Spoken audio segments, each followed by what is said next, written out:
السلام علیکم۔ آج آپ کو ایک واقعہ سناتی ہوں۔ چلتی بس میں نکاح۔ بس لاہور سے ایبٹ آباد جا رہی تھی۔ جب بس اسٹیشن سے چل پڑی تو فرنٹ سیٹ پر بیٹھے ایک بزرگ جس نے بہت اچھے کپڑے پہنے ہوئے تھے کھڑے ہو گئے اور باقی مسافروں سے مخاطب ہو کر کہا، میرے بھائیوں، میری بہنوں، میں کوئی بھکاری یا گداگر نہیں ہوں۔ اللہ نے مجھے اپنی نعمتوں سے نوازا ہے، مگر میری بیوی ایک معظم مرض سے اللہ کو پیاری ہو گئی۔ کچھ دن گزرے اور میری فیکٹری میں آگ لگ گئی۔ میں درآمد اور برآمد کا کاروبار کرتا تھا، یعنی امپورٹ ایکسپورٹ کا۔ میرا تیار شدہ سارا مال جل کر خاکستر ہو گیا۔ پھر کچھ مدت گزری کہ مجھے دل کا دورہ پڑا۔ رشتہ داروں نے جب یہ محسوس کیا کہ اس کے برے دن آنے لگے، انہوں نے ہم سے رابطہ منقطع کر دیا۔ ڈاکٹروں نے میرے بچنے کی ضمانت کم ہی دی ہے۔ میری یہ جوان بیٹی ہے، اس کا کوئی وارث نہیں رہے گا۔ مجھے اس کی فکر کھائے جا رہی ہے اور اس شخص کی ہچکی بندھ گئی۔ یہ جوان سال لڑکی جو پاس میں بیٹھی تھی اٹھی اور باپ کو سہارا دے کر سیٹ پر بٹھا دیا۔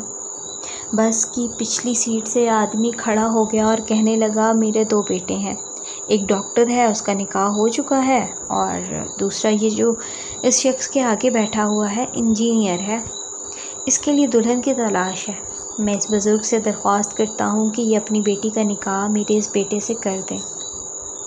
میں وعدہ کرتا ہوں کہ اس بچی کو کبھی بھی باپ کی کمی محسوس نہیں ہونے دوں گا۔ لڑکا کھڑا ہو گیا اور کہا، مجھے رشتہ قبول ہے۔ بس میں موجود ایک مولوی صاحب کھڑے ہو کر کہنے لگے، یہ سفر بہت مبارک سفر ہے، نکاح جیسا مقدس عمل ہو جائے وہ بھی اس سفر میں، اس سے اچھی بات کیا ہوگی؟ اگر لوگوں کو اعتراض نہ ہو تو میں نکاح پڑھا دوں۔ سب کہنے لگے، ماشاء اللہ، سبحان اللہ، الحمدللہ، وغیرہ وغیرہ وغیرہ، اور مولوی صاحب نے نکاح پڑھا دیا۔ ایک اور صاحب کھڑے ہو گئے اور کہنے لگے، میں چھٹی پہ جا رہا تھا اپنے گھر والوں کے لیے لڈو لے کر، مگر اس مبارک عمل کو دیکھ کر سمجھتا ہوں کہ لڈو ادھر ہی تقسیم کر دیں۔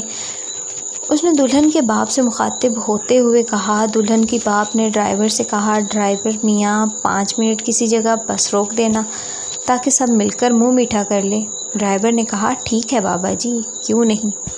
مغرب کی نماز کے بعد جب اندھیرا ہونے لگا تو لڑکی کے باپ نے ڈرائیور سے بس روکنے کو کہا اور سب مسافر مل کر لڈو کھانے لگے۔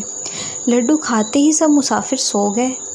ڈرائیور اور کنڈکٹر جب نیند سے جاگے تو اگلی صبح کے 8 بجے تھے، مگر دلہن اور دولہا، ان کے 2 باپ، مولوی صاحب اور لڈو بانٹنے والا بس سے غائب تھے۔ اتنا ہی نہیں بلکہ کسی مسافر کے پاس نہ گھڑی، نہ چین، نہ پیسے، بلکہ کچھ بھی نہیں تھا۔ ان کو یہ 6 ممبرز کا گروپ مکمل طور پر لوٹ چکا تھا۔ خیر، رہنے دیں۔ اصل بات یہ ہے کہ بڑے سیانے کہتے ہیں، سفر میں کسی سے کچھ نہ کھائیں۔